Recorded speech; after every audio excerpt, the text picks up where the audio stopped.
Assalamualaikum warahmatullahi wabarakatuh. Gimana kabar kalian hari ini? Alhamdulillah aku sehat nih. Alhamdulillah aku baik. Kalau kamu gimana kabarnya? Alhamdulillah sehat. Nah, kalau teman-teman yang nonton gimana nih kabarnya? Semoga sehat-sehat selalu ya.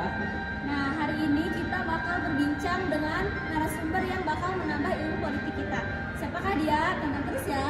Nah, sebelum kita berbincang dengan narasumber, kita akan memperkenalkan terlebih dahulu hostnya atau kelompok kita. Nah, sebelum kita masuk ke tema Nguntuy, Apa teman-teman? ngobrol santuy. Nah, pada Nguntuy kali ini kita akan membahas tentang ilmu politik yang bertemakan pemilihan umum.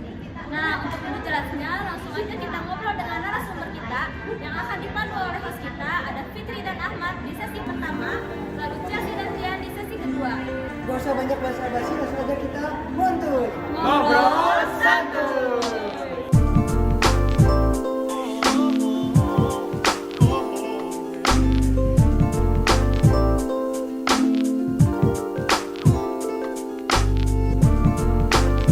Perkenalkan nih, podcast kami ada 7 orang.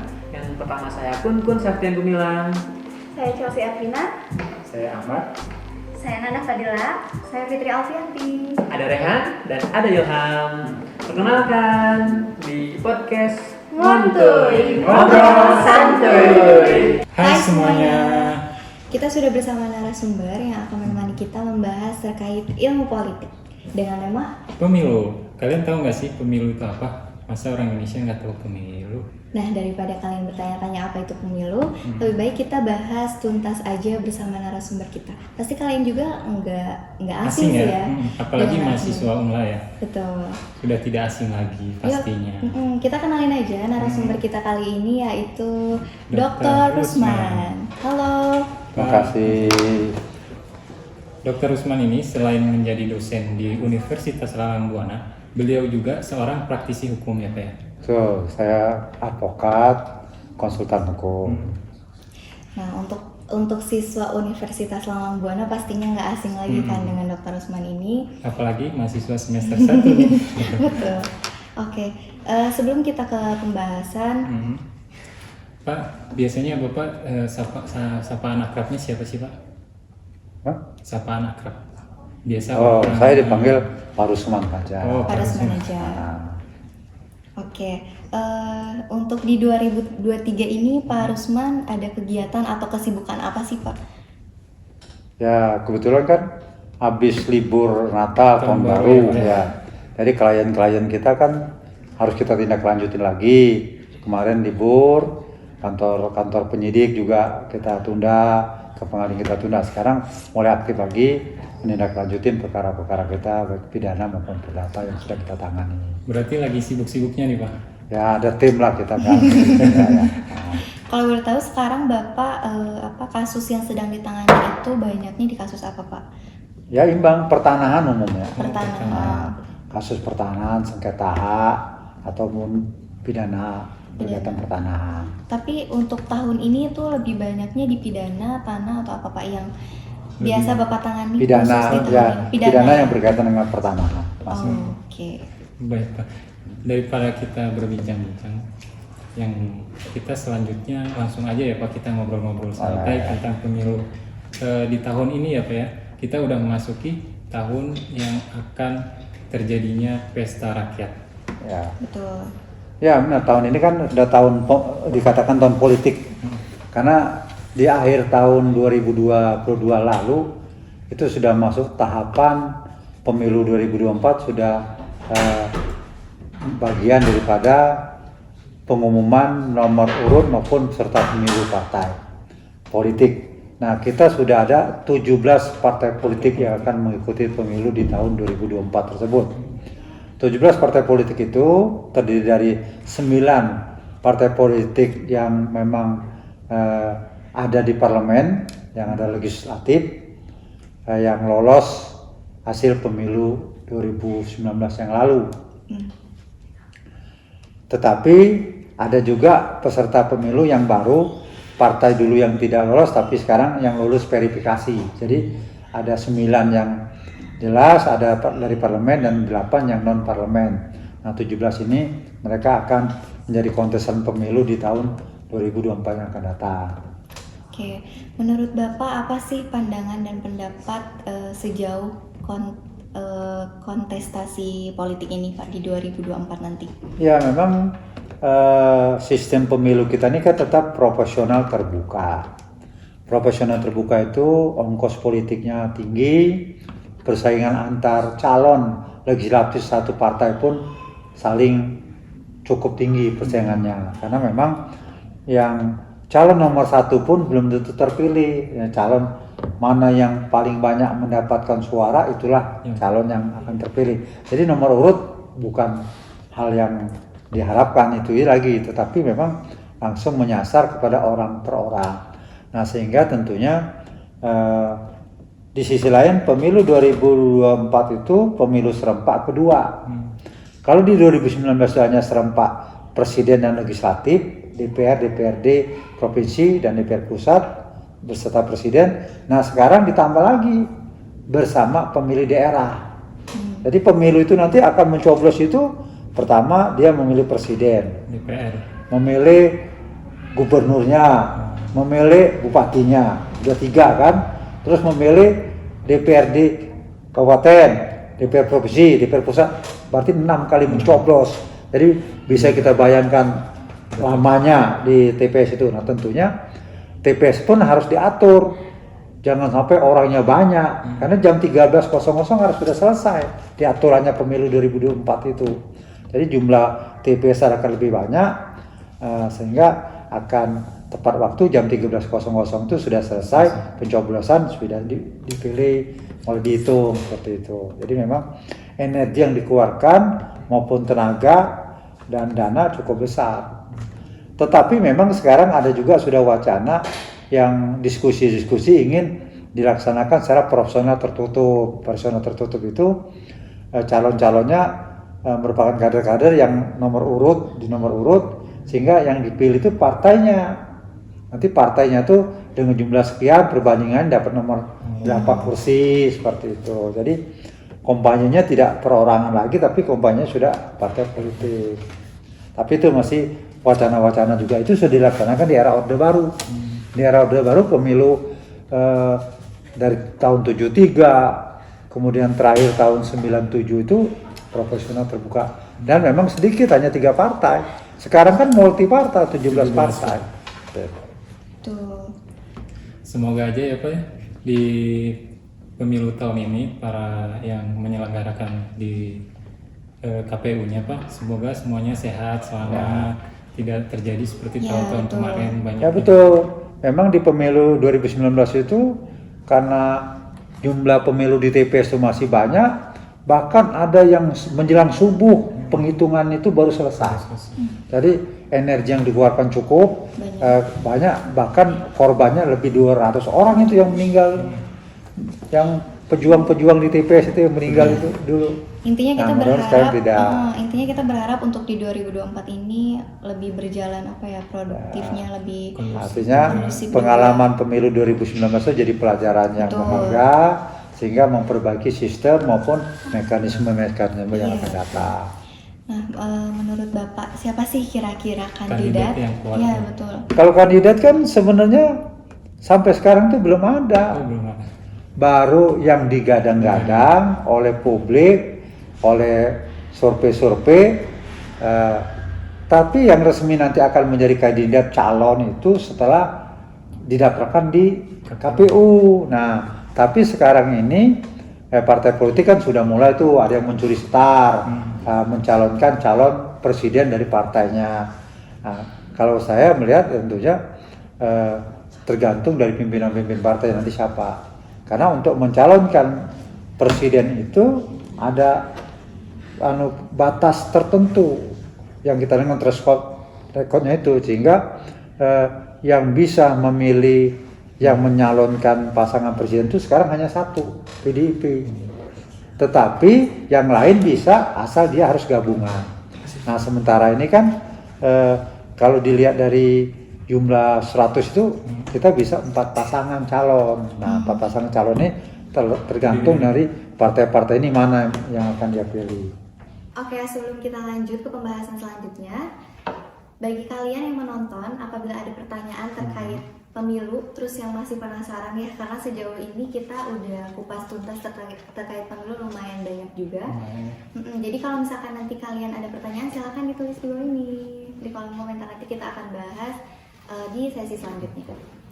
Oke Pak, kita lanjut untuk pertanyaan selanjutnya. Bagaimana sih tanggapan Bapak mengenai kampanye yang dilakukan awal atau mencuri start? Ya sebenarnya membuang energi juga, belum pada waktunya, belum startnya. Oleh karena itu memang idealnya kalau kandidat itu memang tergantung partai politiknya, karena kita tidak menganut hak perorangan. Hak itu sudah diwakilkan di partai pemenang pemilu, itu persoalannya. Beda kalau yang misalnya setiap partai politik walaupun tidak punya kursi bisa mencalonkan, sekarang tidak. Jadi walaupun peserta politik partai politik kita 17 untuk pemilu 2024 itu, tetapi yang berhak mengajukan calon presiden hanya 9 partai politik yang ada di parlemen itu dari 17 parpol yang ada ini. Oke. Sejauh ini Pak, untuk para kandidat kan melakukan curi star ya. Nah menurut Bapak efektif nggak sih atau hanya membuang-buang anggaran aja gitu Pak? Kalau memang dia itu nanti akan menjadi calon jadi, berarti dia positif. Tetapi kan sekarang kan belum ada, tentu buang-buang. Ya mohon maaf, misalnya ada seseorang yang sekarang digadang-gadang, apakah nanti bisa didaftarkan? Walaupun dia tokoh sekalipun, kalau dia tidak punya kendaraan, tidak bisa mencalonkan diri itu, karena kendaraannya harus partai politik, melalui partai politik dan gabungan partai politik. Syaratnya kan harus 20% perolehan suara di legislatif itu. Nah, di dalam pemilu 2019 itu dari partai politik yang ikut pemilu hanya PDIP yang perolehnya di atas 20%. Yang lainnya, contohnya Golkar, misalnya 18%, Gerindra itu dia harus tetap gabung dengan yang lain. Apalagi partai-partai kecil. Oke, beralih ya Pak ke kampanye atau curi star untuk kandidat-kandidat terkait janji-janji nih, janji-janji yang kandidat kalau berikan janji ke rakyat. itu ditepati itu yang luar biasa. Tapi kalau janji-janji politik tidak ditepati itu biasa itu.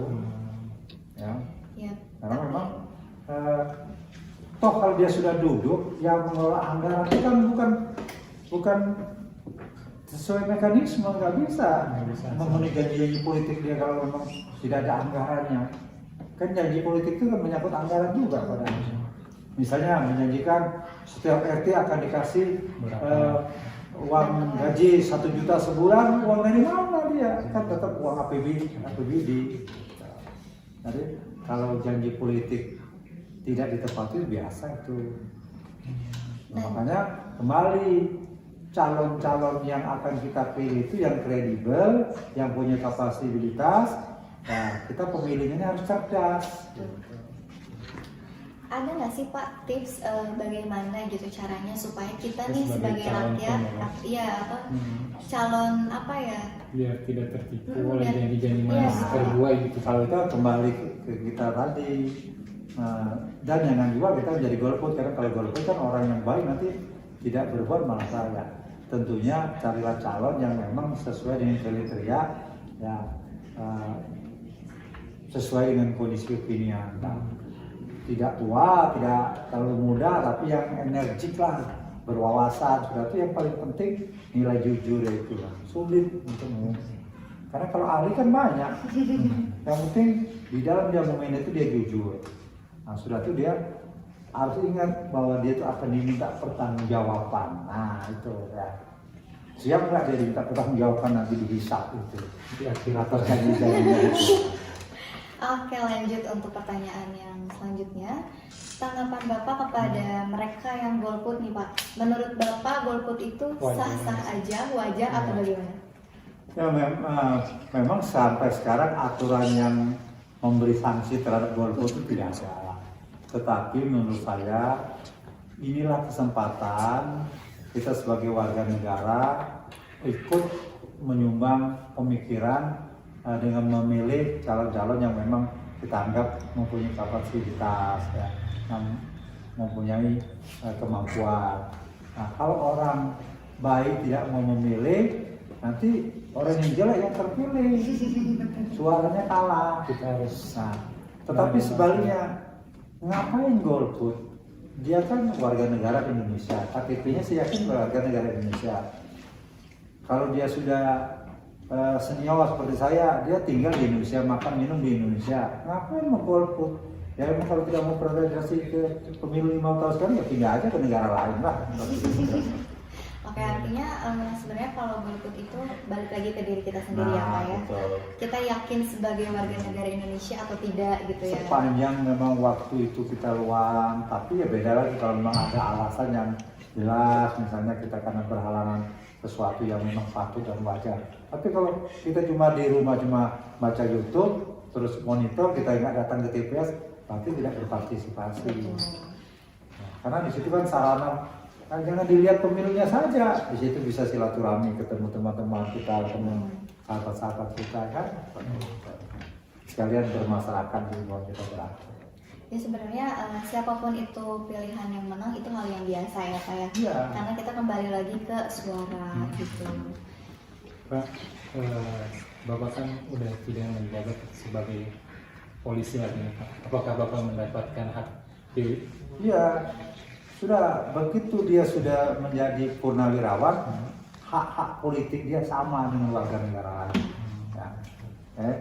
Prinsipnya TNI Polri itu sama warga negara Indonesia punya hak, tapi karena memang TNI Polri itu diperlukan untuk netralitas agar dia mengamankan pemilu ini tetap berjalan baik, maka tidak diberikan. Tapi keluarganya, istrinya, anak-anaknya punya hak, banyak anggota itu tidak untuk mencegah hal semacam itu. Tetapi kalau dia memang masih aktif mau mencalonkan diri boleh, tapi harus mengundurkan diri dari anggota Polri. Ada nggak sih harapan gitu Pak untuk para kandidat-kandidat nanti di 2024 gitu Pak untuk? Ya harapan kita ya memang Indonesia ini kan saat ini kan kita sudah katakanlah akan menuju ke negara maju ya. Betul. Jangan karena beda politik, kalau misalnya yang menang itu beda, bukan politik yang saat ini ya terus tidak, tapi atur yang sudah ada, rambu-rambu sudah ada dijalankan. Jangan gue ini politik balas dendam, oh ini dulu ini ya, misalnya daerah bupati misalnya, bupati kontrol ke daerah, oh itu daerahnya bukan milik saya, terus ini tidak dia bangun ya. Jadi calon itu menjadi siapapun yang ada di wilayah itu dia tanggung jawab. Oke. Pak, kan biasanya kalau sudah dimulainya pemilu, banyak dari kekeluargaan tuh beda pandangan Pak. Bagaimana sih biar mereka tidak? Kan setiap orang tuh punya pilihan masing-masing, Betul, punya opsi. pan masing-masing, pingin misi masing-masing silakan. Tetapi ya di rumah kan kita ikatan keluarga, hak boleh beda, tapi keluarga tetap jalan. Nah, di situ itu silakan. Tentukanlah pemilu itu 5 menit terakhir di pas itu yakinkan. Tetapi profil-profil legislator kita, calon-calon kepala daerah itu kita pelajari mana yang paling pas menurut kita. Karena itu tidak ada hak paksaan. Jangan sampai Satu rumah itu nanti tiba-tiba terpolarisasi Iya, oh betul. ini ya. Kayak kemarin Ya. kan ada pemilihan kandidat di antara di antara satu rumah itu ada perbedaan pendapat. Misalkan rumah yang ramai. satu pilih nomor 1, terus yang satu lagi pilih nomor 2 sampai suami istri itu kan bermusuhan gitu Pak. Nah gimana sih Pak menurut Bapak gitu cara menghindarinya? Apakah kita harus memberikan diskusi secara bersamaan antar keluarga Menurut saya atau gimana? ya ikutlah pemilu tapi tidak terlalu fanatisme. Tidak boleh fanatisme ya? Tapi pilihan boleh, kepala panas hati tetap dingin. Terkait mekanisme yang diharapkan Pak untuk nanti di TPS, Bapak berharapnya nanti berjalan seperti apa sih Pak? Ya kita berharap ada perbaikan-perbaikan dibandingkan dengan tahun-tahun sebelumnya. Tahun yang lalu kan di pemilu 2019 kan sampai tingkat kelelahan di TPS itu luar biasa. Bahkan mencari kader-kader di lingkungan RT untuk menjadi TPS itu susah. Orang itu lagi biasanya seperti itu. Makanya banyak yang sudah sepuh-sepuh Nah kita berharap aturan yang baru nanti jumlah pemilih di TPSU jumlahnya kecil, sehingga diharapkan jam 13.00 sudah selesai. Nah, apalagi kan yang dicoblos itu nanti ada 6 surat suara kalau tidak salah kan, DPRD kabupaten, DPRD provinsi, DPRD pusat, bupati, gubernur, presiden, otomatis kan. Apalagi kalau calonnya banyak-banyak, berapa dapat suaranya itu kan? Nah, jadi terutama yang legislatif itu kan milih kalau calonnya ada itu memakan waktu yang cukup. Oleh karena itu memang harus dilakukan latihan-latihan sampai betul dipahami, sosialisasi itu hal penting. Ya, betul, tentunya prokes ya, kita nggak lewat ya Pak ya, karena kan Tentunya kita baru selesai PPKM, Jadi bersyukur tahun ini pemerintah sudah menyatakan dibebaskan PPKM. pandemi mungkin sudah dianggap endemi kan, Iya, endemi. sehingga memang tapi ini pembelajaran menurut saya. Kita kan sudah yakin kalau kita di angkutan umum, di tempat-tempat keramaian kita mungkin sudah terbiasa kan. Jadi kalau kita masuk rumah sakit, kalau dulu kan tidak seperti itu kan, masuk mal-mal ramai mungkin sudah nggak asing kita, atau di kereta, di bus kita menggunakan itu, saya kira itu hal yang wajar. Apalagi kita mengemudi kendaraan bermotor kan lebih nyaman itu pakai masker itu kan. Bukan sekedar mencegah virus, tapi ada nilai-nilai plus pencegahan yang lainnya. Oke semuanya, bagi yang nonton, tentunya kita sudah membahas secara jauh ya terkait pemilu, serta harapan-harapan yang mungkin saja bisa terrealisasi di pemilu di tahun 2024 nanti. Dan tentunya harapan kami sangat besar untuk yang menjalankan pemilu nanti. bagi tugas KPU ya. Betul, tentunya nanti kita harapkan untuk petugasnya itu yang muda-muda ya, nggak lagi untuk yang tua-tua berkontribusi, karena memang harus Pak, bergantian gitu. Generasi lah. Betul, generasi itu memang seharusnya udah berjalan lah dari sekarang gitu. Karena kalau misalkan yang tua-tua lagi ya kapan generasi kitanya gitu kan. Dan tentunya untuk pemilihan nanti kita utamakan kejujuran ya Pak ya. Kejujuran yang utama, keamanan serta keselamatan yang lainnya. Oke guys, seru banget ya ternyata bahas terkait pemilu udah sejauh ini, tapi kita juga tentunya membatasi waktu ya, bukan kita nggak seneng ya Pak terkait pembahasan pemilu ini, tapi kita masih ada sesi selanjutnya, sesi kedua yang akan dibahas oleh rekan kita yaitu Tian dan Chelsea. Jadi kalian jangan kemana-mana ya. Apabila masih belum puas nih terkait pembahasan di sesi 1, atau kalian masih penasaran, kalian bisa tinggalin di kolom komentar terkait pemilu. Oke, sekian dan terima kasih. Wassalamualaikum warahmatullahi wabarakatuh.